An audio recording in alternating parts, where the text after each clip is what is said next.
Ilahi anta maqsudi wa ridhaka matlubi, a'tini mahabbatak wa ma'rifatak.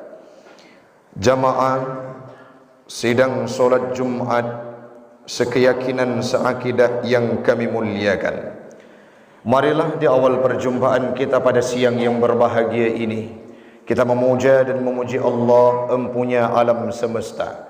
Allah orang syi'lun yang kagep udip getanyo sampai detik pada hari kelima Syawal, yaitu hari raya Aidilfitri, dan dilahirkan kita dalam kondisi fitrah, diampunkan dosa oleh Allah Subhanahu wa taala. Salawat dan salam keharibaan baginda Rasulullah sallallahu alaihi wasallam, seorang nabi yang bersimbah peluh, untayan air mata, berperasan keringat, bahkan bermandikan keringat dalam memperjuangkan kalimatul haq, la ilaha illallah Muhammadur Rasulullah. Salawat dan salam kepada al dan sahabat beliau sekalian yang telah memberikan kontribusi terbaik mereka, dedikasi terbaik mereka untuk Islam itu sampai ke tempat kita yang di kemasjidan Batelapannya. Semoga dengan kalimat syahadah tersebutlah kita akan mati menghadap Allah Subhanahu wa taala.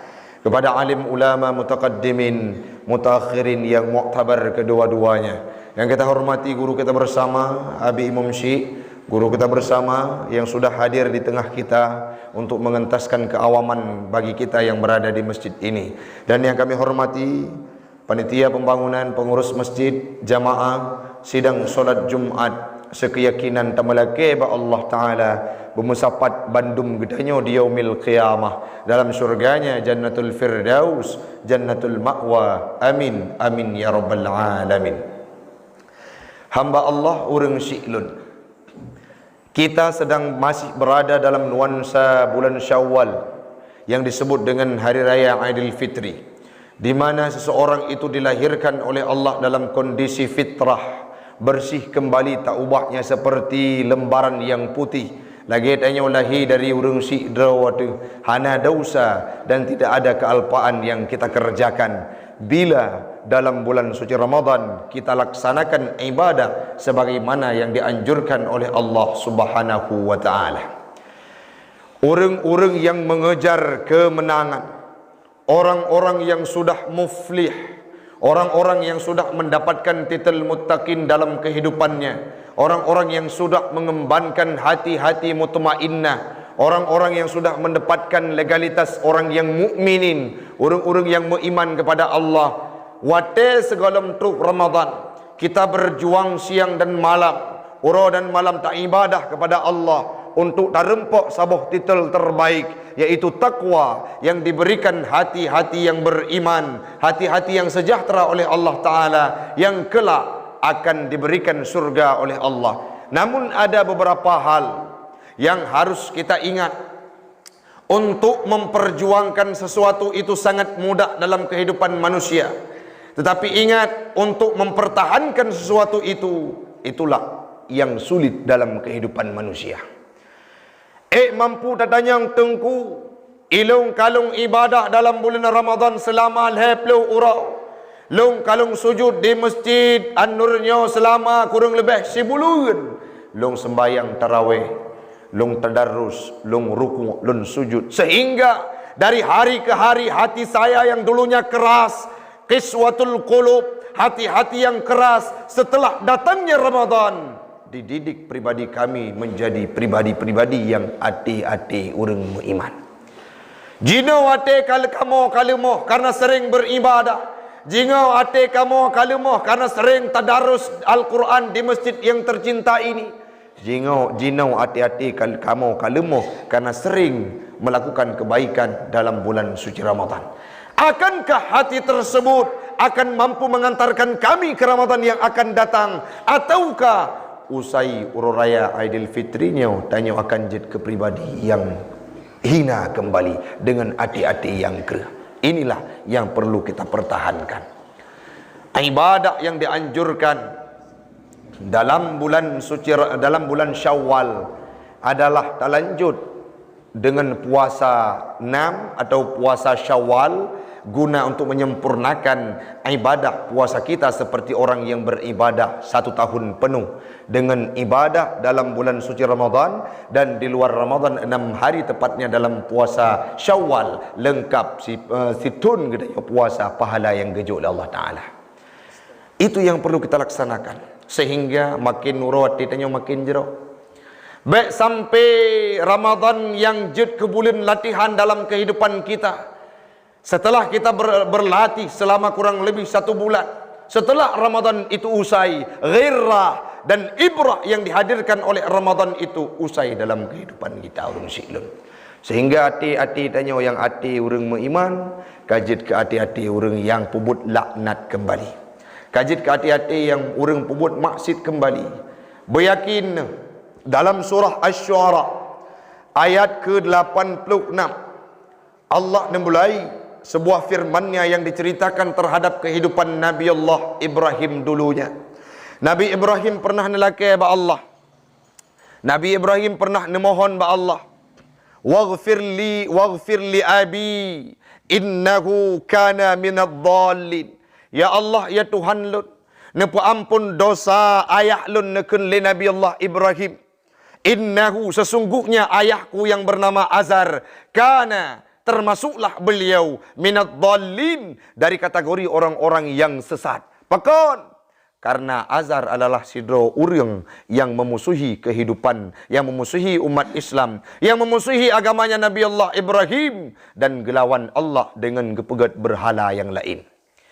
Pajan disebut kalimat tersebut gelake ampun le Nabi Allah Ibrahim. Pajan segala duh secara terang-terangan bahawa Azar itu memusuhi Allah Subhanahu wa taala. Dalam tafsir Jalalin, dalam tafsir Ibnu Katsir menjelaskan bahawa Nabi Ibrahim nelake ampun kepada Azar ayah drawananyan segalom Azar memusuhi Allah secara terang-terangan. Watanya dilanjutkan li Allah Ta'ala dalam firman-Nya yang disampaikan kepada Nabi Muhammad. Wahai Muhammad, pernah jamun Nabi Ibrahim nelaki ampun terhadap ayahnya, sedangkan ayahnya saat itu sudah jelas memusuhi Allah. Kala itulah Nabi Allah Ibrahim tidak meminta lagi pengampunan kepada Allah terhadap ayahnya. Dilanjutkan, wala tukhzini yauma yub'atsun. Ya Allah, ya Tuhan lun, baik nepi hina lu gekun Nabi Allah Ibrahim, yauma yub'atsun, pada hari aku dibangkitkan di yaumil qiyamah, pada umat-umat manusia, pada saat umat manusia itu dibangkitkan di yaumil qiyamah, baik nepi hina lu ya Rabb. Dalam sebuah hadis yang riwayatkan oleh Abi Hurairah, nekun li Nabi sallallahu alaihi wasallam, inna Ibrahim ra'a abahu. Watanya sesungguhnya Nabi Ibrahim melihat ayahnya yaitu Azar yaumal qiyamah wa alaihi ghabaratun wal qatarah. Di atas wajah ayahnya Nabi Allah Ibrahim kegelapan, ada kotoran, ada kepungan debu yang hinggap di wajah, yang truk ba wajah ayah Nabi Allah Ibrahim. Watanya nekun le Nabi Allah Ibrahim, kalau long perah jamun hai ayah, kalau long pegah badrawan baik ni maksiat kepada long, la tu'sini, jangan engkau maksiat kepada diriku dan jangan engkau maksiat kepada Allah. Lantas apa yang Allah berikan terhadap kehidupanmu di yaumil qiyamah? Watanya nekun li Allah, li Nabi Allah Ibrahim, ya Rabbi innaka wa'adtani innaka la tukhzini yauma yub'atsun. Dron ya Allah, yang kala nu janji baklong bahawa akan nelindung long dan akan nehina long di yaumil qiyamah. Hari ini aku pinta kepadamu, walaupun ayahku adalah orang yang memusuhi dirimu, tetapi kondisiku jangan engkau hinakan di yaumil qiyamah. Pu yang perlek lun kena pegah orang syik lun. Nesambung li Allah Ta'ala, yauma la yanfa'u malun wala banun illa man atallaha biqalbin salim. Walaupun Nabi Allah Ibrahim sidra orang yang gejamin surga, beliau merupakan asal muasal generasi Nabi Muhammad. Beliau punya anak yang sangat taat kepada Allah. Beliau punya sejarah, beliau punya monumen yang dijadikan tempat beribadah, yaitu Ka'bah yang beliau dirikan dulunya setelah Nabi Allah Adam. direvisi oleh Nabi Allah Ibrahim bersama anaknya Nabi Allah Ismail. Tapi wate uro kiamat nekun li Allah Ta'ala, ya Ibrahim, yauma la yanfa'u malun wala banun. Hana fungsi gata wahai Ibrahim, walaupun sidra Nabi, sidra Khalilullah, orang yang sangat dicintai oleh Allah, tapi engkau tidak mampu memberikan manfaat kepada ayahmu Azar di yaumil qiyamah. Nekun li Allah Ta'ala, haramtu, aku haramkan surga ini untuk orang-orang kafir layaknya Azar ayahnya Nabi Allah Ibrahim. Apa yang kelun kena pegah orang syik lun nyo hai hati-hati kita nyo yang kagu didik, yang kata latih selama sebulan tak latih bujuk ke hati yang salim, qalbil mu'min, hati-hati yang beriman. Gekul Allah Ta'ala, illa man atallaha biqalbin salim, kecuali orang-orang yang datang ke hadapan Allah di yaumil qiyamah, yang akan merdeka, yang akan berdamang dalam surga. Siapa? Qalbin salim. Hatinya siapa? Hati-hati qalbil mu'min, hati-hati orang yang beriman. Menan gekun le Imam Asyuti dalam tafsirnya. Apa yang perlu tak pegah? Tak jaga hati uronyo sampai seterusnya kita meninggal dunia. Semoga hati kita nyonyo wujud ke hati yang beriman, yang sabar tak jaga, yang tidak pernah terlintaskan perilaku-perilaku yang pernah diterapkan oleh Azar, yang tersentuh dengan mensekutukan Allah dalam kehidupan. Tak jaga hati uronyo. Hati-hati yang kali kita latih selama 10 uro. Hati-hati yang kali kita latih dalam bulan Ramadan. Wujud ke hati-hati yang beriman layaknya Nabi Allah Ibrahim dan Nabi Muhammad. Menyati katanya tak jaga sampai nyawal merenggut nyawa. Saat itu kita akan bahagia. Allah berkata, datanglah ke hadapanku dan selanjutnya akan masuk dalam surgaku. Betul dengku kiban nekun li Allah Ta'ala. Ya ayyatuhan nafsul mutmainnah, wahai jiwa-jiwa yang tenang, irji'i ila rabbiki radiyatan mardiyah, kembalilah kepada Tuhanmu yang ridha meridai. Fadkhuli fi ibadi, masuklah engkau sebagai hambaku. Wadkhuli jannati, masuklah dalam surgaku. Maka menyagdanya tak embankan hati-hati mutmainnah, hati-hati yang beriman, hati-hati yang sejahtera. Pasti orang Syiklun ban Bandung katanya akan dihimpun oleh Allah Ta'ala dalam surganya. Mana tengku hati-hati yang hana beriman? Cukup le hati-hati yang hana beriman. Lagi disampaikan dalam surah Al-Baqarah, fi qulubihim maradun fazadahumullah innal ladzina kafaru sawa'un 'alaihim.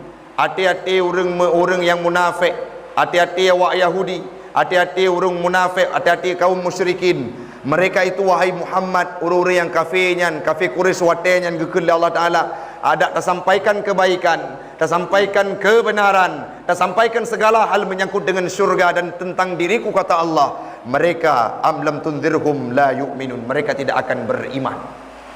Khatamallahu ala qulubihim, pakan kagutup li Allah Ta'ala di hati-hati waknyan, wa ala sam'ihim, di hati pendengaran mereka, wa ala absarihim, di atas penglihatan mereka, ghisyawah, ada tutupan, walahum azabun azim, untuk di yaumil qiyamah akan gejuk siksa yang sangat besar oleh Allah Subhanahu wa Ta'ala. Siapa mereka? Itulah qalbil kafirin, hati-hati orang yang kafir layaknya Abu Jahal dan Abu Lahab. Wa minan nasi may yaqulu man amanna billah. Nah, di antara mereka yang akan beriman kepada Allah, hati-hati yang akan beriman kepada Allah, wa bil yaumil akhir, dan dengan ura-ura kiamat, wa ma hum bimu'minin. Padahal awaknya bandum hana beriman. Yang kenyan orang munafik, hati-hati orang munafik. Yang selanjutnya, fi qulubihim maradun fazadahumullahu marada. Dalam hati-hati orang kafir, dalam hati-hati orang munafik, dalam hati-hati orang musyrik kepada Allah, ada penyakit yang sehingga Allah getamah penyakit tersebut sehingga mereka akan tersesat dalam jalannya. Pakon Abu Lahab hana beriman karena bunuh hati-hati orang munafik, hati-hati orang musyrik, sehingga Allah getamah-tamah penyakit yang ya turonyo itanya tak sujud tak sembah Allah, tapi le Ramadan roh tak kubah hati-hati orang beriman. Tacuk hati-hati wak kafir, tacuk hati-hati orang yang sesat, tacuk hati-hati Abu Lahab, tacuk hati-hati Abu Jahal, sehingga uro kiamat kelak akan mensapat dengan orang-orang yang hana tahu dengan Allah Subhanahu wa Ta'ala. Rasul pernah berkata, dalam sebuah hadisnya dalam kitab Matan Arba'in karya Imam An-Nawawi disampaikan bahawa dalam sebuah hadis yang sangat panjang, tapi inti dari kalimat hadis tersebut, inna fi jasadil mudghah, na sabuh mudghah baate ba tubuh urang, na sabuh buka, na segumpal daging dalam tubuh manusia itu. Apa? Iza saluha saluha jasadu kullu. Apabila segumpal daging itu baik, maka kebaikan itu akan mengaliri ke seluruh tubuhnya. Wa iza fasadat fasadat jasadu kullu. Andai kata segumpal daging itu busuk, maka keburukannya itu akan mengaliri ke seluruh tubuhnya. Apa yang li sahabat Nabi, ala wahia qalbun. Ketahuilah bahawa itu adalah hati. Orang-orangnya menyepah hati dengan gop jerok. Menyajroh hati dalam kehidupan dengan orang samping rumah jerok, dengan tetangga jerok, dengan gure jerok, dengan orang syik jerok. Inti adalah hati. Tapi punya hati bro, berangkapu katanya pubut akan bro dalam kehidupan katanya orang syilun. Maka orangnya yang paling penting li katanya kabeh puasa. Kang pujut hati-hati orang beriman, tapugutlah sebagai hati-hati yang jero. Karena hati nyanku yang akan mengkoordinir segala kehidupan kita. Hati itu taubahnya seperti raja di kalangan prajurit. Hati yang taubahnya seperti nahkoda dalam kapal di tengah lautan. Hati itu taubahnya seperti pilot dalam pesawat terbang. Hati itu raja, tangan prajurit, kaki prajurit, lidah prajurit. Segala anggota tubuh kita merupakan prajurit yang dikoordinir oleh raja yang namanya hati. Maka gukun li Nabi, apabila hatinya jero, niyakin ke sidra urang akan jero dalam kehidupan. Tapi hati tanya hati-hati yang sum'ah, hati-hati yang kaklau, hati-hati urang munafik, hati-hati urang yang hana iman, hati-hati urang kafir. Maka yakinlah segala sesuatu yang ditanya pubut akan beruk dalam kenyataan. Pakan menandengku karena bersumber dari hati. Taja'u masjid, hati pegah langkah masjid. Taja'u tempat maksiat, hati tanya pulayak lonjak tempat maksiat. Apabila hati jero ikun baik kajak kenan akan ke pasal dalam neraka oleh Allah Taala, akan keju azab oleh Allah Taala. Ikun hati yang jero sehingga kita mundur tidak melakukan kemaksiatan. Tapi coba bayangkan menyati-hati kita hati orang kafir, hati pulam di tempat kita lebih-lebih di Indonesia jino sangat banyak orang-orang yang memakai hati-hati orang musyrikin, hati-hati orang yang munafik. Bahkan ada video yang beredar yang menyebutkan bahawa mereka anti-Islam, yang memunculkan karakter-karakter orang yang munafik. Di lidahnya berkalimat la ilaha illallah, tapi tubuhnya tidak berbalut dengan kehidupan Islam. Glamor, bermaksiat, seolah-olah Islam ini hanya tertera di KTP-nya saja. Dalam praktik mereka tidak pernah sujud kepada Allah. Semoga hati-hati kitanya yang nadi ke masjidannya akan jid ke hati yang hati-hati sejahtera, hati urung mengiman, hati urung yang salim. Sabuh masa di yaumil qiyamah akan merumpuk dengan Allah Ta'ala karena hati-hati yang jeruk kitanya umi. Marilah kita pertahankan hati yang kajrok yang kita didik selama bulan Ramadan sampai ajal merenggut nyawa. Sabuh masa wujudlah hati-hati yang salim sejahtera layaknya hati Nabi Muhammad, hati Nabi Allah Ibrahim. Amin, amin ya rabbal alamin. Jino kita